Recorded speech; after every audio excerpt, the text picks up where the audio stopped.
y bienvenidas a una tertulia literaria más aquí en Letras a Contraluz. Mi nombre es Ana Berta y el día de hoy tengo el enorme honor de contar con la presencia de una invitada de lujo. Ella es Maggie Smith Ferrer. Maggie, dale... Ajá, exacto. Hola, qué gusto saludarte. ¿Cómo estás? Bien, ¿y tú? Muy bien, muy contenta de hoy poder contar con tu presencia y de que nos acompañes para también platicarnos de esta gran pasión que es la literatura en tu vida. Pero antes de darte la palabra nuevamente, voy a compartir tu semblanza. ¿Te parece bien? Perfecto. ¿Sabes que no te veo? No sé si yo estoy haciendo algo mal o me escuchas, U- ¿no? Sí, últimamente ha habido problemas con Ah, ya. Instagram, Ah, ya. Ok. entonces no sé si sea eso, pero tú tranquila. Ya. Mientras sí me escuches, Perfecto. no hay problema. Sí, te escucho. Ok, Sí. de acuerdo. Em, Maggie Smith Ferrer nació en Santiago de Chile en 1979. Es escritora y profesora de literatura. Estudió literatura en la Universidad de Chile. Posteriormente estudió una maestría en literatura en la misma universidad, especializándose en literatura medieval y en literatura inglesa. Tiene una vasta experiencia como profesora de literatura tanto en colegio como en docencia universitaria. Además, ha trabajado en diferentes fundaciones, asesorando e implementando programas de lenguaje y literatura en colegios vulnerables. Fue la vicepresidenta de Jane Austen Chile desde los años 2018 a 2020. Desde el año 2020 hasta la fecha, es la presidenta de dicha sociedad literaria, a través de la cual se busca difundir la obra y biografía de la autora. Se desempeña como coordinadora de diversos clubes de lectura desde el año 2020, tanto en Chile como en Uruguay, con quienes trabajó a través de la Red Nacional de Clubes de Lectura en Montevideo, Uruguay. Además de dedicarse a la educación y a la escritura, elabora y dicta charlas sobre diversos temas de análisis e investigación literaria. Ha publicado los libros de poesía Un mar inquieto en 2020 y Luz entre neblina 2021. El año 2023 publica su primera novela titulada Formas fugaces. Actualmente se encuentra trabajando en su segunda novela titulada El hilo de tu memoria. ¡Ay, qué hermoso título! Eh, Algunos de los autores que han influenciado su estilo literario en poesía son Walt Whitman, Ralph Waldo Emerson, Arthur Rimbaud, Vicente Huidobro, Yeats, Heaney, Wordsworth, Dickinson, Gabriela Mistral, Silvia Plath, Fernando Pessoa y Rosalía de Castro. En narrativa, sus escritores más admirados son, por supuesto, pues Jane Austen, Virginia Woolf, las hermanas Bronte, Franz Kafka, Gustav Flaubert y León Tolstoy. En dramaturgia, William Shakespeare, infaltable, Samuel Beckett y Arthur Miller. Está casada con Pedro del Piano y tiene dos hijos, Emma y Arturo. Ambos llevan nombres inspirados en personajes y escritores que han trascendido la historia literaria. Para la autora, la literatura es una forma de conocer y entender nuestra alma y nuestro mundo. Vuelve descifrable aquello que es un misterio. Sí, sin duda alguna. Por supuesto estoy muy de acuerdo con ello porque la literatura, los libros, siempre nos abren ese panorama hacia lo que a veces no podemos entender, pero que está allí presente y que es lo que nos hace diferentes, ¿no? Como seres humanos.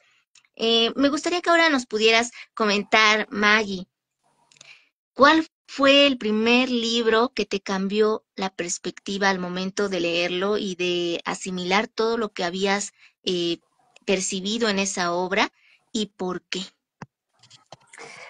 Yo creo que, o sea, bueno, primero que todo quiero agradecerte por la invitación. Para mí es un honor estar conectada, conversando contigo. Eh, He visto tus lives y todo lo que haces en pos de la literatura. Además, bueno, que sé que también eres autora y literata, así que estoy muy honrada y muy agradecida. Ah, muchas Y, gracias. y respondiendo a tu pregunta, bueno, como yo creo que como todo y como te debe pasar a ti también y a las personas que probablemente nos están viendo, ¿cierto? Yo soy una lectora desde pequeña. Y yo diría que si busco algún momento en que me haya cambiado como la perspectiva a través de la lectura, yo creo que es Canto de mí mismo, de Walt Whitman, que lo leí siendo, en realidad, como entrando en la adolescencia, entre los 12 y los 13 años, y es una lectura que he hecho muchas veces, y me acuerdo que esa poesía, esa poesía tan expansiva, tan, ¿cierto? Como esa poesía además tan sugerente, tan llena de sinestesia, que hablaba de la naturaleza, de la expansión del ser humano, eso me acuerdo que a mí me rayó, me marcó absolutamente, me dejó una huella profunda, y ahí fue como, si antes era una buena lectora y muy curiosa, ya después de leer ese libro de poesía y después conectarlo, hay que decirlo, cinematográficamente, años después con la película La Sociedad de los Poetas Muertos, donde Whitman aparece, de hecho, recitan una parte de ese libro precisamente, me cambió completamente la perspectiva y me vino a revolucionar lo que era el proceso de lectura, de creación también, y también de comprender lo que es la poesía y en el fondo la magnitud de lo que la literatura y la poesía puede llegar a ser en el alma humana, que es esta expansión, esta como explosión de emociones y sentimientos. Claro, sí, sí, sí. Y qué padre que menciones a Walt Whitman, porque también estos autores que forman parte de la literatura clásica, pues siempre a veces los vemos como muy difíciles de comprender. Y tú nos estás precisamente abriendo este nuevo, esta nueva visión de cómo podemos abordar su obra y todo lo que nos aporta a leerlos. Em, en tu vida, ¿qué consideras que simboliza la literatura y la poesía? Lo separo porque muchas veces, aunque engloba todo, pero la mayoría lo ubicamos como por narrativa y poesía, ¿no? Entonces, en estos dos géneros, ¿qué es lo que para ti eh, ha importado o de qué manera ha trascendido? La verdad va a sonar como de perogrullo decirlo, pero todo. Yo creo que las personas que nos gusta mucho la lectura y nos gusta mucho la literatura, y todo lo que, ¿cierto?, contextualiza y conlleva lo que es el mundo literario, porque tiene que ver con la creación, tiene que ver también con el proceso de lectura, tiene que ver con cómo uno entiende el mundo y desde dónde uno se para y se cifra para poder comprender el mundo. Y para mí la literatura eh, es literalmente todo, al punto de, tal como presentaste, ¿cierto?, al inicio, mis hijos llevan nombres literarios, incluso así.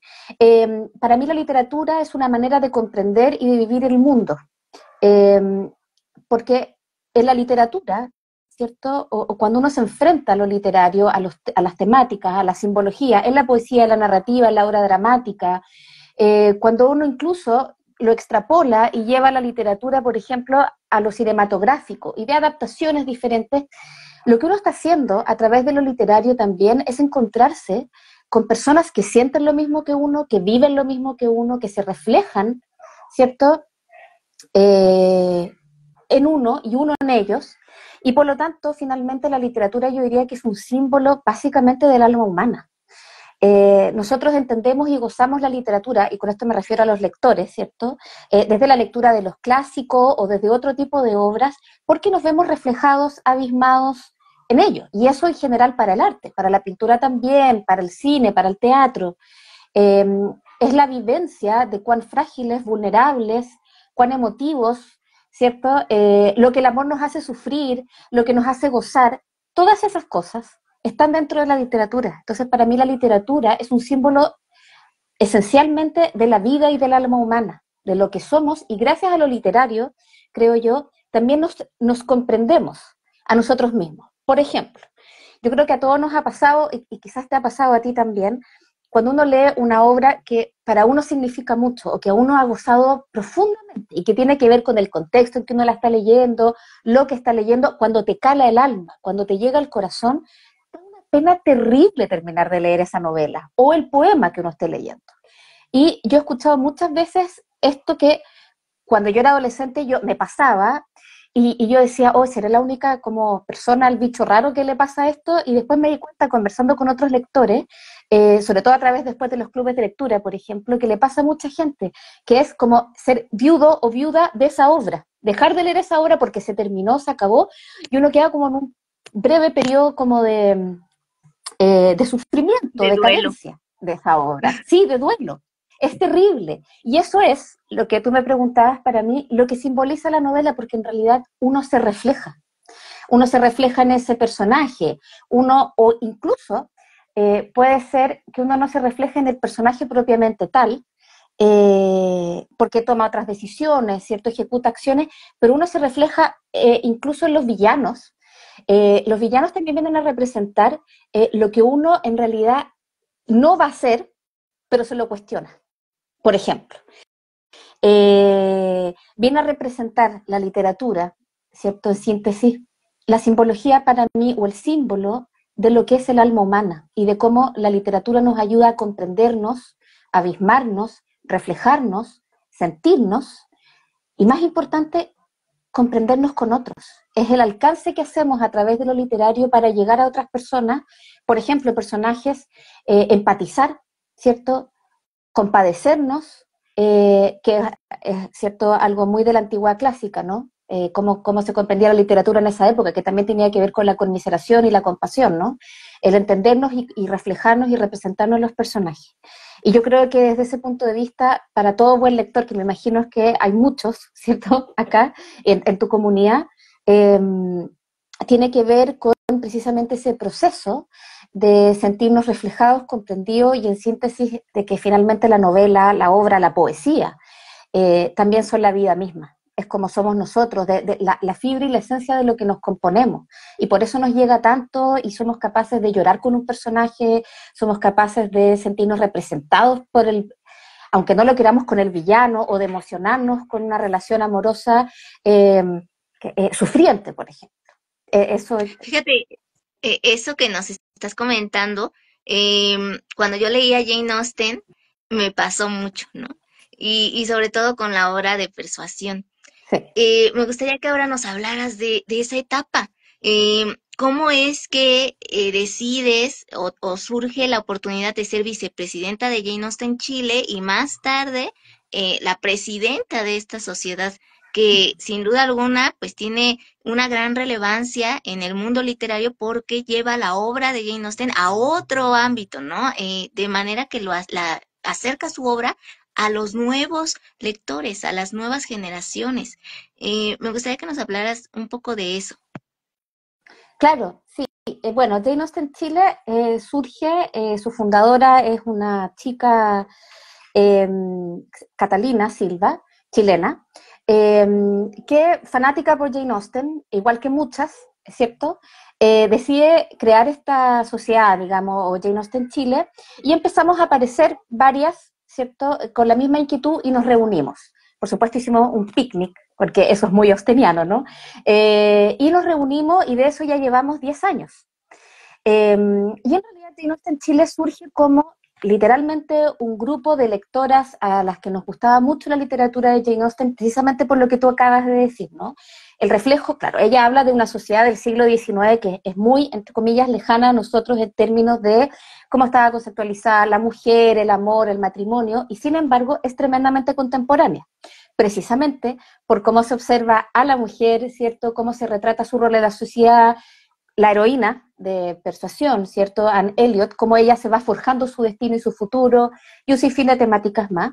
Y al principio nos juntábamos en realidad como un club de lectura, que nos gustaba Jane Austen y nos gustaba todo lo que encerraba el contexto de leer a Jane Austen, ¿cierto? Sus valores, su temática, la forma en que representa a la mujer, etcétera. Y al cabo de un tiempo nos damos cuenta que existían muchos lectores de Jane Austen. Para nuestra sorpresa, ¿cierto? Empezamos a encontrar que habían otros grupos de Jane Austen en Latinoamérica y después nos dimos cuenta que también existían un grupo mucho más amplio, bueno, en España, una sociedad grande, en Estados Unidos, en diferentes estados, México, que también tiene una sociedad de Jane Austen, y ahí decidimos conformarnos ya como un grupo. Y en realidad los cargos surgen como vicepresidenta, que es lo que tú me habías preguntado, y presidenta, el año 2018, cuando, 2017-18, cuando, perdón, sí, digo bien, se celebra el bicentenario de Jane Austen, que fue los 200 años de su fallecimiento. Y ahí nosotros ya como un grupo que llevábamos un tiempo grande, o sea, largo, perdón, un grupo bastante más grande, incluso con gente de regiones, de Chile me refiero, decidimos hacer como nuestro primer seminario, ya con temáticas y dictamos charlas, y ahí crecimos.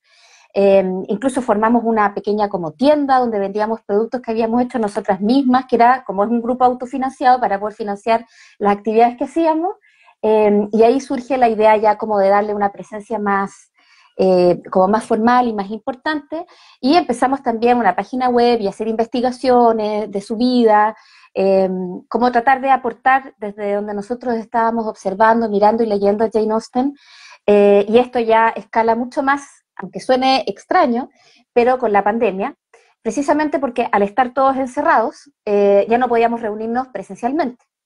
Y aunque suene irónico, en virtud del confinamiento, empezamos a tener contactos con las sociedades de otros países y pudimos empezar a juntarnos y empezamos a hacer colaboraciones con España.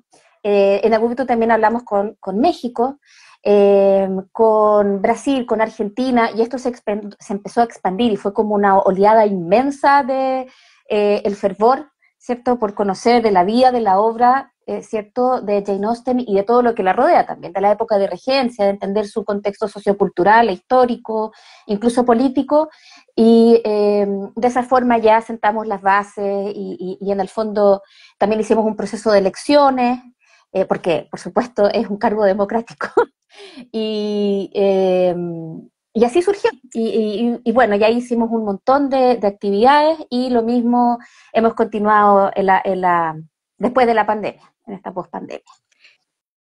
¿Qué le contestarías a alguien que dice que solo son novelas rosas la obra de Jane Austen? Bueno, primero que no son novelas rosas, e iría un paso más allá porque tampoco son novelas románticas. Las novelas de Jane Austen son novelas que están basadas en el estudio de la psicología de los personajes. Eso es lo más importante, de hecho, para Jane Austen. De hecho, ella hace un montón de introduce un montón de innovaciones a la narrativa y a la literatura de la época. Primero, el estudio de la psicología de los personajes.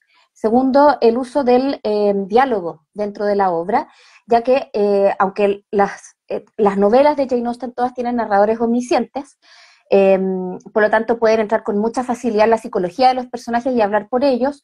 Lo que hace Jane Austen es que los personajes hablan por sí mismos, y a través de los diálogos y de cómo se configuran esas voces de los distintos personajes, tanto masculinos como femeninos, por supuesto la más importante siempre la heroína, ¿cierto?, de la novela, a través del diálogo es como nosotros conocemos la psicología y la estructura interna de los personajes.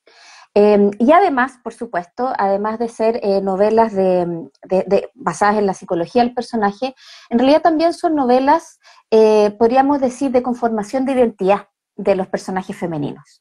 Los personajes femeninos, las heroínas, Anne Elliot, las hermanas Dashwood, ¿cierto?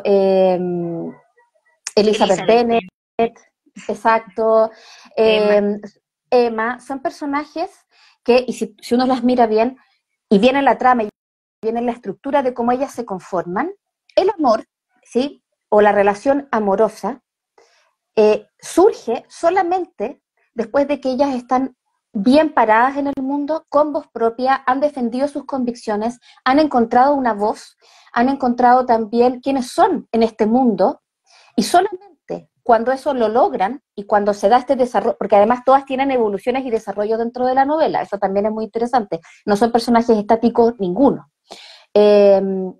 Avanzan, ¿cierto?, a un momento en que dicen, ok, que eso es muy revolucionario para la época, por supuesto, porque en general las mujeres, ¿cierto?, dentro de la conformación de la sociedad y de las obras literarias, exceptuando la de Jane Austen, en realidad buscaban el matrimonio, y ahí puede venir esta confusión con lo de novela romántica o rosa, porque en el fondo era la forma de configurarse dentro de la sociedad. para la época, ¿cierto?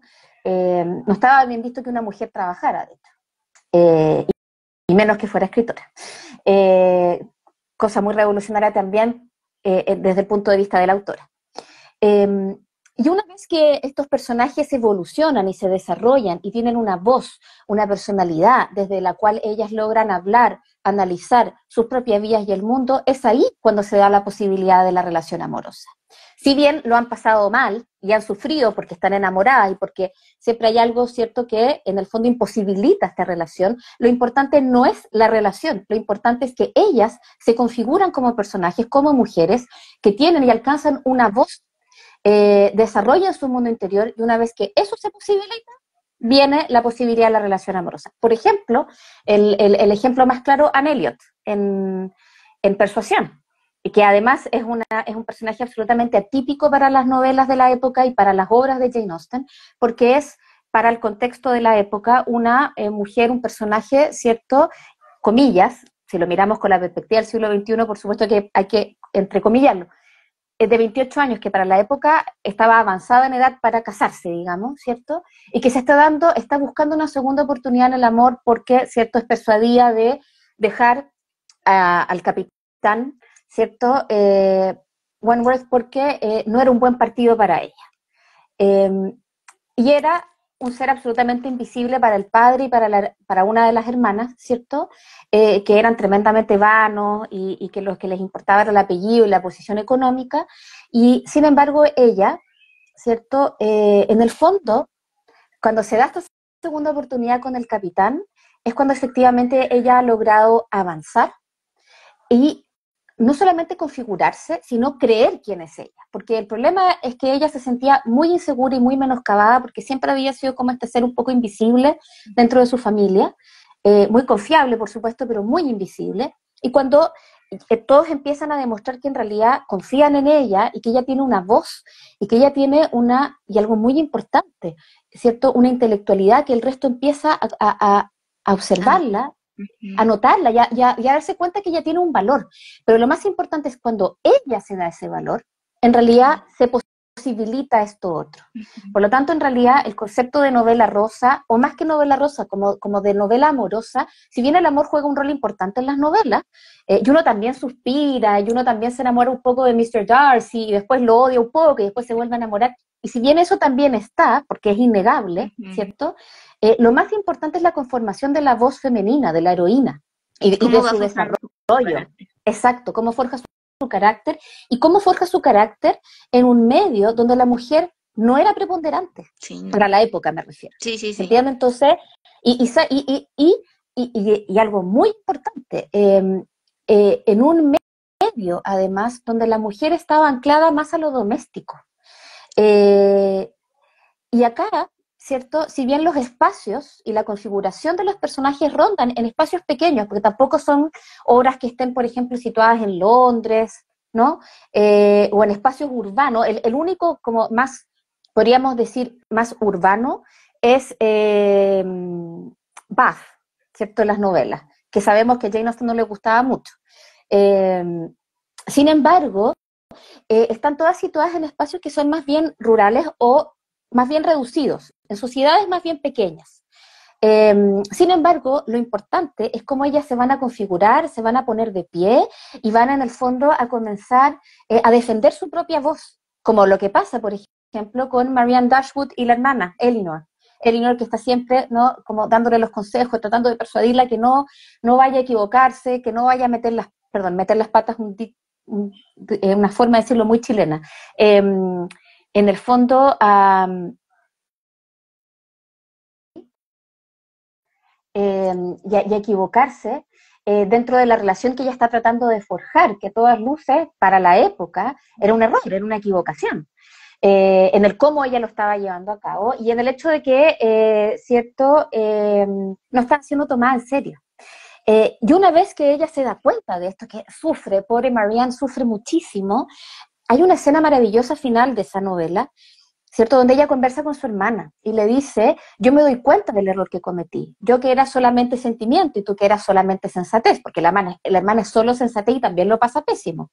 ¿cierto? Y le dice, yo ahora me voy a dedicar, después, además de este periodo de enfermedad, que también tiene un componente emocional, ¿cierto? Le dice, yo me voy a dedicar a cultivarme, a leer, a estudiar, a caminar en la naturaleza, ¿cierto? Y a cultivar también esa parte, sin dejar de lado, por supuesto, los sentimientos, porque Marianne es quien es, no pueden no portar esa, podríamos decir, esa carga emocional tan importante.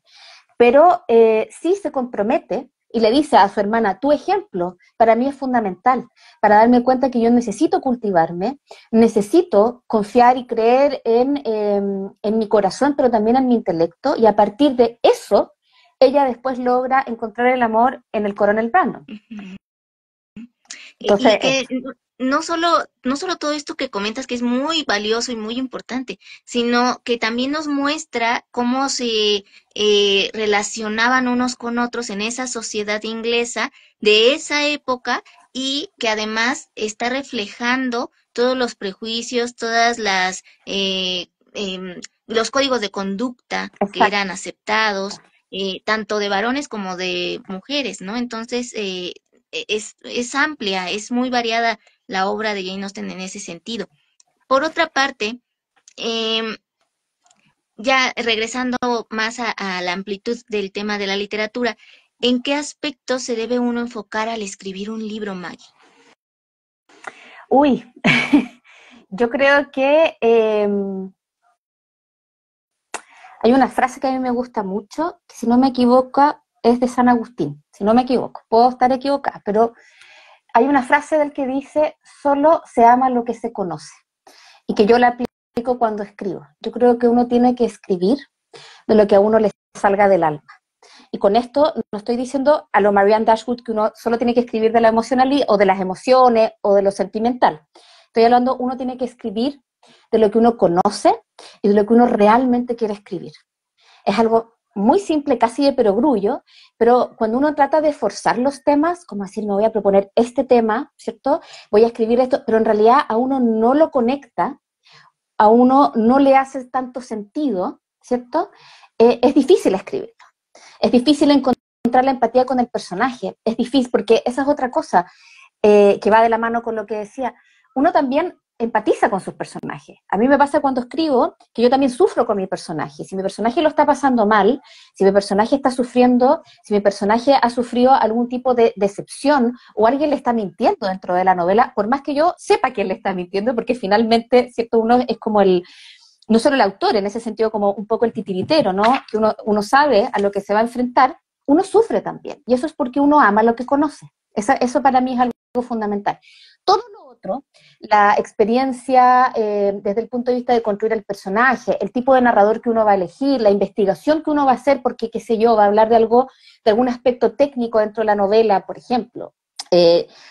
Cuando escribí la primera novela, yo tenía que hablar sobre los incendios. Entonces, obviamente me tuve que sentar e investigar. De hecho, fui a una bomba de una estación de bomberos para preguntar como aspectos técnicos y averiguarlo. Toda la parte de investigación uno la puede lograr igual, pero uno para escribir tiene que estar conectado con lo que está escribiendo, desde el punto de vista intelectual y emocional. Por lo tanto, esa frase de solo se ama lo que se conoce, para mí es fundamental. Y uno tiene que amar lo que está haciendo, porque si uno no ama lo que uno está escribiendo, y uno también, ojo que ahí puede amar a sus villanos también, uno puede también amar al antagonista de la obra, tiene que poder estar conectado con eso, porque si no sale forzado, y cuando sale forzado se nota, yo creo que se nota en la lectura. ¿Cómo construyes en tu escaleta y en todo lo que vas conformando para hacer una historia? ¿Cómo construyes tus personajes? A partir de la observación. Yo creo que algo importante para mí, y esto es independiente si es una obra realista o si es una obra de fantasía, ¿sí? Eh, el poder de la observación, de cómo uno observa las actitudes, ¿cierto? Las decisiones. Yo a veces escucho conversaciones en el metro, no sé cómo le dicen en México al metro, el subterráneo, el tren Es, subterráneo, no sé bueno, cómo. Igual sí, allá. el metro. En el metro, a mí me pasa que en el metro escucho conversaciones y yo ando siempre con un cuaderno en mi bolsón, mochila, cartera, lo que estoy usando en ese momento, y voy anotando cosas que voy escuchando, eh, voy anotando actitudes de las personas que me llaman la atención, porque yo creo que algo importante es que la configuración de los personajes refleje la condición humana lo más fidedigna posible. Y con esto también estoy hablando da lo mismo si es un personaje de ficción que tiene que ver con la fantasía. Por ejemplo, en El Señor de los Anillos de Tolkien, si en realidad nosotros analizamos a los personajes quitando el componente mágico, ¿cierto? Son absolutamente humanos. La ambición, la corrupción, la maldad, todas las temáticas, la salvación, la configuración de la lealtad dentro de los grupos, ¿cierto? Todo es profundamente humano, es profundamente humano. Y eso lo podemos extrapolar a la sociedad actual, pero a la perfección, porque están construidos, ¿cierto?, desde la observación de lo que es ser un ser humano. ¿Cómo se comporta el ser humano cuando se corrompe? ¿Qué cosas nos corrompen? ¿Cómo se configura el poder, ¿cierto?, cuando surge el problema de la ambición, por ejemplo. Entonces, independiente qué tipo de género o independiente qué tipo de novela o de obra, ¿cierto?, estemos escribiendo, para mí el componente de lo sustancial, de esa parte que nos hace ser profundamente humanos, es fundamental a la hora de construir un personaje. Tiene que ser creíble, tiene que estar constituido como de la misma piel y de la misma sangre que nosotros para que el que lea pueda reflejarse también y pueda sentirse reflejado, abismado, ¿cierto? Asombrado por el personaje, conmovido, o por ejemplo, sentir rechazo. Hay personajes que nos causan como una distancia. Bueno, eso es también porque están bien construidos, porque son humanos. Así, igual que en la vida cotidiana, hay personas que me hacen sentir profundamente agradada y otras personas de las que, cierto, como que me alejo un poco, que nos pasa a todos, precisamente porque esos personajes están construidos de la misma cepa de la que nosotros vivimos y respiramos todos los días. En cuanto a la poesía, Maggie, ¿cómo vas construyendo tu voz poética y de qué manera ahorita, en este momento, podrías definir tu estilo poético? La voz poética yo creo que tiene un componente un poco diferente, al menos para mí, que la voz narrativa, ¿ya? Porque la voz poética, eh, ¿cierto?, tiene algo mucho más emotivo, y si bien también se basa en la observación, también tiene que ver con observar, ¿cierto?, contemplar, comprender y entender la sustancia humana desde lo emotivo y lo emocional. A diferencia de la narrativa, ¿cierto?, donde yo estoy viviendo, cuando uno escribe y cuando lee, estás viviendo la historia de otro personaje, ¿cierto?, de otra persona, y por lo tanto uno también viaja con ese personaje al país, ciudad, cierto contexto en que está situado. En la poesía hay un componente mucho más emocional, para mí. Y desde ese punto de vista, de encontrar una voz poética, que es complejo también, para mí es complejo definir mi propia voz poética, porque también tiene que ver con los procesos emocionales que yo creo uno va viviendo. Si yo leo la poesía que yo escribía a los 15 años, dista mucho de la que escribo ahora. Y yo creo que una de las como fundamentos tiene que ver con las experiencias que uno va viviendo en la vida. Y desde ese punto de vista, cómo se va conformando el alma humana, en este caso la del poeta, pero también cómo uno va codificando y decodificando, descifrando lo que pasa alrededor de uno. En ese sentido, yo creo que, y creo que cuando uno lee la poesía de grandes, por ejemplo, poetas, no sé, por ejemplo, bueno, voy a nombrar algunos chilenos: Vicente Huidobro, Gabriela Mistral, Teresa Bilsmont, Idea Vilariño, poeta uruguaya. Lo que uno encuentra también son sus procesos vitales dentro de las obras. Uno va encontrando quiénes fueron en esos contextos y cómo fueron desarrollando su poética. Hay una diferencia sustancial entre leer, por ejemplo, a Gabriela Mistral, la docente, profesora del norte, a encontrarse con la poesía de Mistral en la época en que ella vive fuera de Chile, por ejemplo, y se desempeña como cónsul o tiene distintos cargos que tienen que ver también con las reformas educacionales, por ejemplo. yo diría que es una poesía distinta. Yo creo que la poesía en ese sentido inevitablemente va madurando y va cambiando, porque está muy conectada con esos procesos emotivos internos del poeta. Y si yo tuviera que definir ahora la voz poética es la que he trabajado el último tiempo, que también tiene que ver con los procesos también internos, yo diría que tiene que ver con también una conexión muy profunda con algo que nos pasó a todos, que fue la pandemia, y la forma en que nos hizo cambiar la forma de mirar el mundo, de mirarnos a nosotros mismos, de concebir y comprender la vida y la muerte. Y también yo creo comprender, y creo que nos pasó a todos, un vuelco hacia nosotros, un vuelco hacia lo esencial, retornar a transformarnos a nosotros y no poner la mirada tanto afuera como adentro. Y en ese proceso interior de valorar, ¿cierto?, como la mirada desde un punto de vista diferente, eh, creo que surge una voz poética que tiene que ver, o, ¿cierto?, que si bien es algo que a mí me sucede y me ha pasado siempre con la poesía, que tiene este componente reflexivo y de introspección, tiene que ver con esos cambios, con que la vida cambió para nosotros. Yo creo que para siempre. Si bien ahora ya podemos salir, ¿cierto?, hace ya mucho tiempo y volver a abrazarnos y a conectarnos, yo creo que todos sufrimos pérdidas profundas y diversas que nos marcaron muchísimo y dejaron una huella indeleble en nosotros, y yo creo que eso ha marcado, pero absolutamente la forma en que yo concibo ahora la poesía y mi propia escritura poética. Claro.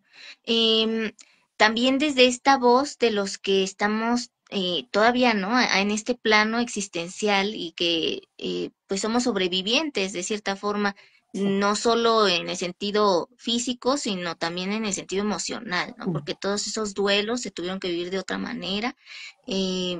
Fue algo muy fuerte y que creo que es bueno que lo menciones y la forma en cómo lo haces.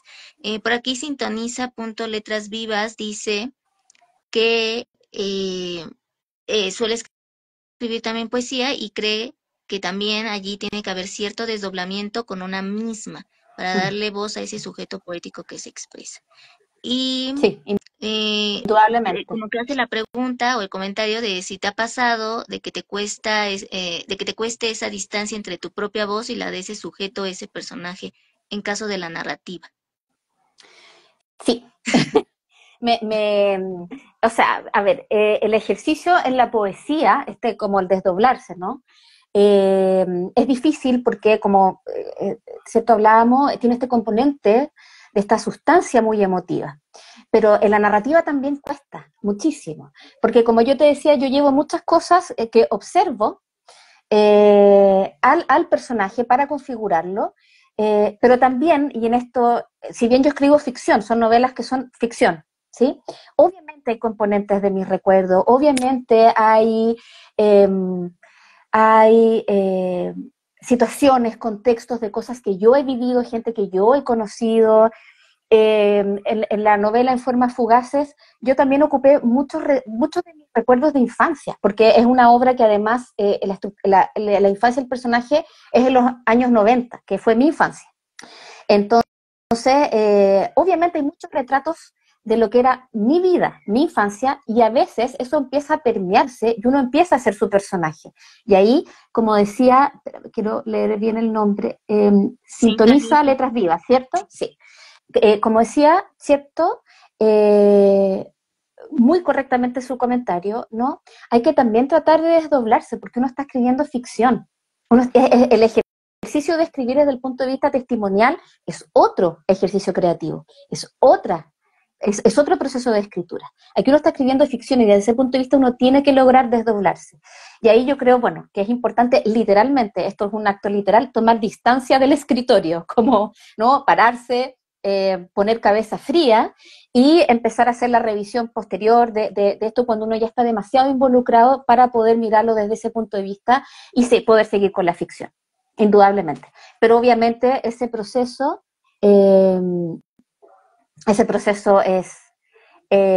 es importante realizarlo para poder mantener más que la objetividad, porque yo creo que es difícil la objetividad. A uno siempre hay personajes que incluso que uno escribe que le caen mejor que otros.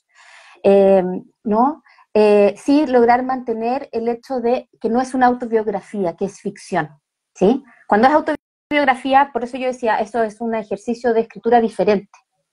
Pero cuando en narrativa uno está escribiendo ficción, uno tiene que poder utilizar sus recuerdos, utilizar esa sustancia, ese sustrato, ¿cierto? Vital, que es inevitable finalmente, pero manteniendo la estructura del personaje, su propia voz, y pensando que no es uno. Yo no me estoy abismando en esa obra. Lo que sí tiene ciertas diferencias cuando uno escribe poesía. Ahora, ¿qué tan fácil o difícil te resultó publicar tus libros? Y ya una vez que los tienes en tus manos, ¿qué aprendizajes te dejó esa experiencia? Difícil. Todo el proceso es difícil, desde todo, desde concebir la idea de lo que quieres escribir, ¿no? Generar la maqueta, la investigación, todo el proceso completo, y después de buscar una editorial que además, en el fondo, la editorial es como, voy a decir algo que va a sonar tremendamente tonto, pero es como encontrar un buen médico, ¿cierto? Cuando uno va a un médico que en realidad te hace sentir incómoda, ¿no? O que no te mira cuando tú vas a la consulta y no te miras, no te mira a los ojos, no te entiende, no le está contando lo que le está, porque uno, al fondo, está poniendo como su malestar en esa persona, ¿no? Como que tú estás buscando empatía y que te ayuden y que te aconsejen, y no te miren, no te hace sentir cómodo, y las cláusulas son complejas y no te sientes bien, pucha, es muy difícil lograr colocarse en manos de ese doctor, porque en el fondo le estás entregando tu salud, ¿no? Eh, bueno, con las editoriales pasa algo muy similar, porque en el fondo no le está colocando enfrente algo que es de uno, literalmente. Es como un poco cuando dicen que es como tener un hijo, sí, es un poco como eso, guardando las distancias de, cierto, las trascendencias de ambas cosas, pero un poco sí, es eso. Entonces, cuando uno busca editorial y la editorial tiene ciertos parámetros, ¿no? Que a veces no se condicen con lo que uno, no solamente con lo que uno quiere, sino como uno quiere proyectar esa obra, se hace complejo. Yo tengo la fortuna de haber encontrado una editorial que en ese sentido tenemos una sintonía maravillosa, las personas que trabajan ahí, desde, ¿cierto?, el dueño, jefe, el editor, quien ilustra las obras, quien hace la portada, hasta quien después las vende, que está muy en sintonía con eso. Y son muy de dialogar y conversar para llegar a encontrar un punto fructífero, enriquecedor, que uno se sienta cómodo y tranquilo. Porque en el fondo, cómo va a ser tratada la obra, cómo va a ser divulgada, difundida, vendida, y le importa mucho a quién la creó, para todo creador. Entonces, es muy importante eso. Y después me preguntabas, eh, ¿qué sentí cuando las recibí? La verdad es que si yo te hablo de la primera reacción, lloré, con todas. Por la emoción que significaba, por la conexión que uno tiene con esa obra también, y por los miedos que uno tiene, en el fondo, con tomar la obra, publicarla y en el fondo literalmente lanzarla, porque cuando dicen el lanzamiento de un libro es literalmente eso, no solamente es mostrarlo, es lanzarlo, porque en el fondo, desde el momento en que ese libro sale al mundo, tiene una vida propia, van a entender a tu personaje independiente de quién la haya escrito en el fondo. Ya no eres, porque uno no está, el otro día lo pensaba, uno no está ahí para poder explicar la obra. No sé, Tolstoy no está para poder explicarme algún pasaje de Ana Karenina, por ejemplo.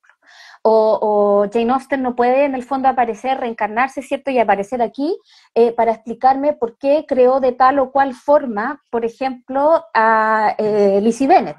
La obra habla por sí misma, el personaje habla, y eso tiene que ver con el proceso creativo, por supuesto. Entonces da mucho también susto el cómo vaya a ser, no criticada, porque la crítica siempre es buena, por supuesto con la cautela y las palabras adecuadas, pero siempre es muy enriquecedora. Yo creo que es fundamental para avanzar en general en todo en la vida, desde lo personal hasta lo profesional. Pero entonces la sensación cuando uno abre la caja, cuando llega literalmente en la caja con las novelas, es una emoción profunda, y literalmente no, estaría mintiendo si dijera al borde del llanto, porque en realidad fue llanto, de la emoción, de verla, de todo el proceso y de todo el trabajo creativo, por fin verlo plasmado, publicado, listo para que alguien lo lea, ojalá lo disfrute, y si no lo disfruta y no le gusta y lo va a criticar, bueno, que sea maravilloso el proceso también, porque de todo este proceso hay que aprender, de lo dulce y lo agraz. ¿Nos podrías leer un fragmento de una de tus obras, la que tú elijas? Ya, sí. Voy a leer, perfecto, voy a leer un poema eh, que para mí es muy importante y espero no emocionarme mucho. Este poema se lo dediqué a mi papá, que falleció hace poquito, mi papá, y acá va. Se llama, el poema está titulado Andariego y tiene un epígrafe de Carlos Páez Vilaró, que es un pintor, fue un pintor uruguayo que bueno, a mí me gusta mucho su pintura, pero además tiene podríamos decir, como el matiz especial, que él fue el padre de Carlitos Páez, que fue uno de los rugbyistas uruguayos que cayó en la cordillera y que sobrevivió. Y este texto, o sea, el epígrafe de este poema, precisamente está sacado del libro que él escribió a su hijo mientras lo estaba buscando en la cordillera. El epígrafe dice: los hombres que no ríen no tienen derecho al sol. Y el poema dice así: hombre de mil trayectos, alma inquieta, amanecer de fuerza indómita, pupilas curiosas que desean abrazar el todo. Tus maderas, tus palabras, las huellas de tus eternos murmullos de trotamundos reflexionan cuando contemplas el mundo desde la cima, desde tu cima. Eres la piedra bruta y pulida que transforma la idea en pasión. Eres fuego, fénix, ojo infinito que ama cada rincón. Deambulas por ciudades desconocidas, inspirando bocanadas de lluvias mudas. Todo lo puedes, tu alma incólume, todo lo sueña. Manos de quimera, plumas de poeta sinfónico. Eres mixtura perfecta de blancos porvenires y cadenas que unen la vida en lo eterno e inquebrantable.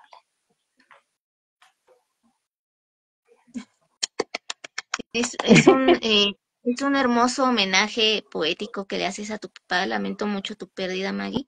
Muchas gracias. Un fuerte, fuerte abrazo. Gracias. Y pues son seres que siempre vivirán, porque con todo lo que nos enseñaron, con todo lo que vivimos con esos seres, siempre ahí permanecen, ¿no? En nuestro corazón, en nuestra alma, y nunca dejamos de estar conectados. Todo es como esa unidad, ¿no? Entonces, eh, pues lo lamento mucho, Maggie. Pero el Muchas gracias. poema está bellísimo. Logras transmitirnos todo lo que para ti representaba tu papá, ¿no? Y además, em, cómo, pues andariego, la sola palabra ya nos está diciendo mucho, ¿no? Sí. Nos me gustaría que ahora nos pudieras comentar un poco, aparte de que la poesía nos sirve precisamente como desahogo, a veces incluso emocional, ante las pérdidas que a veces sufrimos y que incluso llega un punto en que las palabras no alcanzan a nombrar y a describir todo lo que estamos sintiendo, pero que son un medio por el cual también nosotros podemos ir sanando, ¿no? En ese sentido, ¿qué, en pocas palabras, qué sería la poesía? ¿Qué sería el ser humano sin la poesía? Un ser menos sensible, un ser menos conectado, un ser más gris, yo creo. Eh, porque se puede, y esto yo, para mí es en general la literatura y el arte, se puede vivir sin poesía perfectamente. Uno puede comer, puede alimentarse, puede trabajar, se puede vivir sin el arte, sin las pinturas, sin la escultura, sin la fotografía, sin el cine, sin la literatura, por supuesto. Pero yo no sé si se puede vivir igual de bien. Y eso tiene que ver con el proceso de quienes crean, el proceso, como decías tú, ¿cierto?, de poder plasmar en la obra, en cualquier aspecto, formato del arte, ya sea escrito, visual, etcétera, ¿cierto? Lo más íntimo del ser humano, nuestra congoja, nuestras penas, nuestra alegría, etcétera, pero también tiene que ver con que la vida no es lo mismo, lo que hablábamos al principio, ¿no?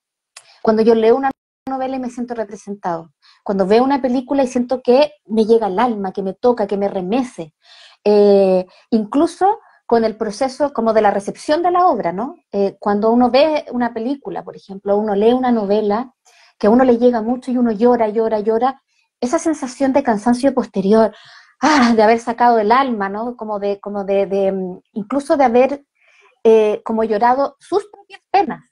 Gracias a eso, yo creo que uno es una mejor persona, un mejor ser humano, en el sentido de conectarse con lo íntimo, conectarse con las emociones, conectarse con el mundo, empatizar con el dolor de otros, eh, entender, voy a decir una cosa también medio de perogrullo, pero ya que había hablado de Ana Karenina antes, entender por qué ella es infiel. Ella no es infiel porque es fresca, ella es infiel porque está viviendo un proceso tremendamente eh, nuevo, ¿cierto? En un matrimonio que la tenía tremendamente acongojada, por poner un ejemplo solamente. O cuando uno lee Guerra y Paz, o cuando uno lee Crimen y Castigo, o cuando uno lee, o una novela actual, por ejemplo. Una novela de Delphine de Vigan, que es una autora francesa muy buena, tiene una novela maravillosa, Las Gratitudes, que habla sobre la tercera edad, la fascia, el Alzheimer, el olvido. Cuando uno se conecta con eso, uno también se conecta con sus ancianos, con sus viejos, con su futuro, uno empieza a mirar distinto, creo yo. Entonces, sin la literatura, sin la poesía, sin el arte en general, podemos vivir igual, evidentemente. Funcionamos, somos funcionales igual, pero yo creo que vivimos mejor. Y nos hace ser más empáticos, más compasivos, más comprensivos. Y por algo existen tantas novelas y tantas obras que representan procesos históricos. Las guerras napoleónicas, la Segunda Guerra Mundial, la Primera, porque tienen que reflejar eso para que uno también pueda comprender, empatizar, que va mucho más allá del libro de historia, ¿no? Va también a la fibra del ser humano. Entonces yo creo que la literatura y el arte tienen mucho que ver con eso. Sí, no son solo hechos históricos, sino también es cómo el ser humano ha vivido y ha enfrentado distintos conflictos o distintas vicisitudes que ha tenido que tomar ciertas decisiones también, ¿no? Entonces esos personajes, tanto los que funcionan como buenos, como los que funcionan como malos, y cada uno con su gama de emociones y de formas de reaccionar, nos va mostrando todos esos aciertos o errores que podemos cometer como seres humanos, ¿no? Como sociedad incluso. Eh, Me gustaría que ya casi para ir terminando, Maggie, eh, ¿qué es lo que buscas transmitir mediante tus obras y cuál es la función de un escritor en la actualidad? Teniendo en cuenta que ya muchos jóvenes, aunque sí se acercan algunos a la literatura infantil o juvenil, desde obras que no son a lo mejor muy clásicas o conocidas, pero se acercan a la literatura, y Sí, otros que dicen, ¿para qué leemos? sí. Perdón, la primera pregunta era... ¿Qué buscas transmitir mediante tus Sí. obras? Eh, yo creo que yo busco transmitir eh, la importancia de comprendernos entre los seres humanos, en todo ámbito, en el familiar, en el laboral. La estructura de mis personajes está basada en en el buscar comprendernos, entendernos, entender nuestros errores, ser empáticos, no ser lapidarios el uno con el otro, eh, y por sobre todo en que la base, y con esto tiene que ver en el fondo como la base de la humanidad, ¿sí? Aunque uno es de perogrullo también decirlo, cuando uno dice es el amor, no solamente es el amor romántico, es el amor hacia uno mismo, a mi propio proceso de transformación, al amor que puedo sentir incluso hacia mis errores o hacia el error de otro, el perdonarnos, el comprendernos, eh, el, el conectarnos, el mirarnos, el abrazarnos, el querernos. el entender completamente, en el fondo, esa dinámica de la esencia humana, en que necesitamos a otros, no estamos solos. No estamos solos en este mundo y no podemos salvarnos solos. En el sentido más amplio de la palabra, no estoy usando salvación como algo religioso. Salvarnos a través de eso, de conectarnos, de comprender nuestras historias, nuestras emociones, nuestras búsquedas, nuestras carencias, nuestras pérdidas, eso. Y eso, conectado con la otra pregunta que me hacías, era el por qué leer, ¿o no? El por qué, ¿cierto? ¿Cuál es la función del escritor en la actualidad? Dado que muchos dicen, ¿para qué leemos? Porque estamos en un mundo extremadamente mediatizado, que es muy útil para algunas cosas. O sea, estamos hablando, tú y yo, tú desde México, yo desde Chile, son 3 horas de diferencia creo que tenemos, ¿no? Acá son casi las 9:30, ya debe ser casi las 6:30 ya. Entonces, muy útil, ¿no? Nos podemos conectar, conocer diferentes partes del mundo, sabemos lo que está pasando gracias, a la globalización y las redes sociales en todos lados. Sin embargo, eso también nos provoca un nivel de desconexión y deshumanización importante.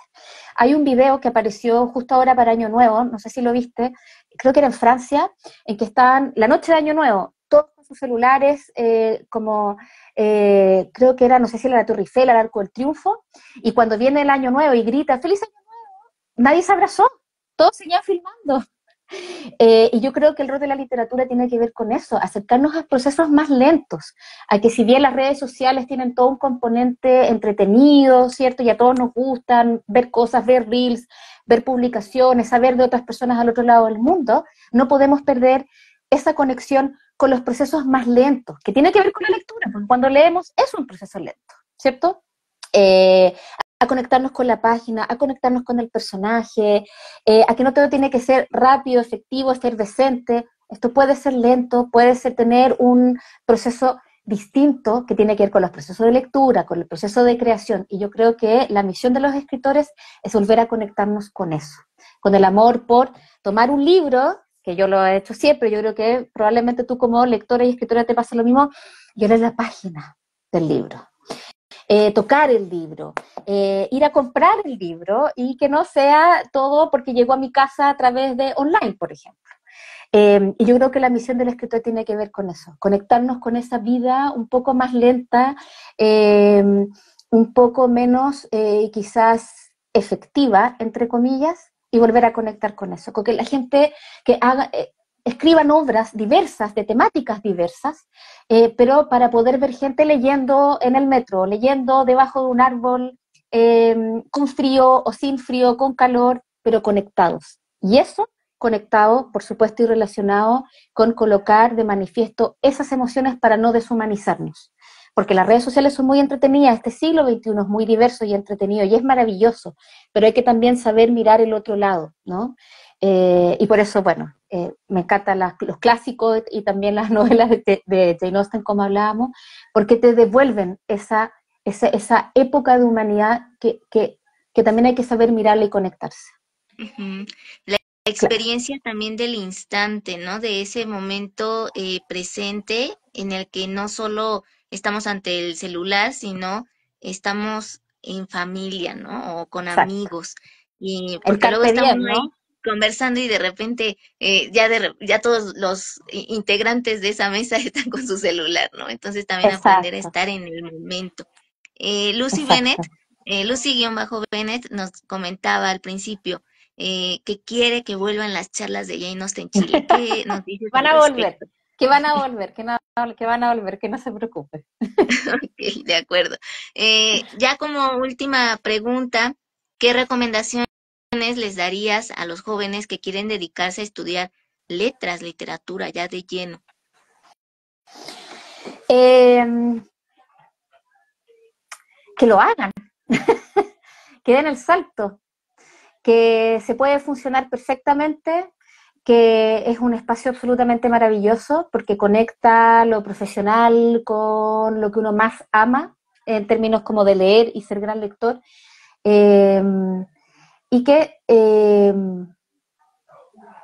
y que entrega, ¿no?, este espacio, lo que hablábamos, como este espacio humano, conectado con, ¿cierto?, con procesos distintos a los de las redes sociales o de este mundo, muy útil, pero más vertiginoso, que es el siglo XXI, y que lo van a pasar muy bien, porque poder hablar de lo que uno más ama, de los personajes, de la lectura, la literatura, del arte, y saber que te vas a despertar para profesionalmente hacer lo que más amas y te vas a acostar pensando que vas a hacer lo que más amas, es una sensación inigualable. Okay. Así que se atrevan. Como docente que has tenido la oportunidad de brindarle tus conocimientos a otros eh, seres, a otras personas, ¿qué, qué consideras que es lo más desafiante que has tenido que enfrentar? Enseñarles los clásicos a niños pequeños. Y en ese caso, ¿qué estrategias utilizas? Llevar el clásico y conectarlos a través de los personajes, literalmente. No hay que tenerle miedo a enseñar clásicos a los niños, porque nuevamente son humanos, les pasan cosas igual que a los niños. Poder analizar los clásicos con los niños no significa, en el fondo, como quitarle valor a los clásicos para que el niño lo pueda entender, porque los niños son tremendamente inteligentes e intuitivos. Entonces, escucharlos a ellos, presentarles el personaje y preguntarles por qué este personaje tomó tal o cual decisión, por qué crees tú, qué es lo que tú viste o leíste en la obra. Y los niños son tremendamente intuitivos, tremendamente inteligentes, tremendamente conectados con sus emociones y con la de los personajes y absolutamente capacitados para analizar la obra. Y en ese sentido, hacerlo, por supuesto, hay procesos, ¿no? Desde el punto de vista de la didáctica y de la pedagogía para presentar, por supuesto, la obra a los niños y hacerla entretenida, desde todo, desde conocer al personaje, disfrazarlos del personaje, dibujar el personaje y hacerlos conectarse. Pero por sobre todo dejar que ellos lo analicen, que lo sientan, que lo vivan. Y sorprende mucho, desde el punto de vista del docente, sorprende mucho la forma en que ellos se conectan. Es mucho más pura y es mucho más intuitiva que la que se puede conectar el adulto. Entonces yo creo que eso ha sido tremendo desafío para mí y siempre he salido enriquecida y siempre he salido aprendiendo mucho más de esa visión que ellos tienen. Perfecto, pues muchísimas gracias, Maggie Smith Ferrer. Ha sido de verdad todo un honor contar hoy con tu presencia virtual aquí en Letras a Contraluz. Es tu casa cuando quieras volver a esta casa virtual. Eres súper bienvenida. Compártenos tus redes sociales o sitios web donde puedan hallar tu obra y si lo pueden encontrar en Amazon o solo en librerías físicas. No, primero que todo, muchísimas gracias a ti por este espacio, que es espectacular. No hay nada mejor que poder hablar de literatura con personas que aman la literatura.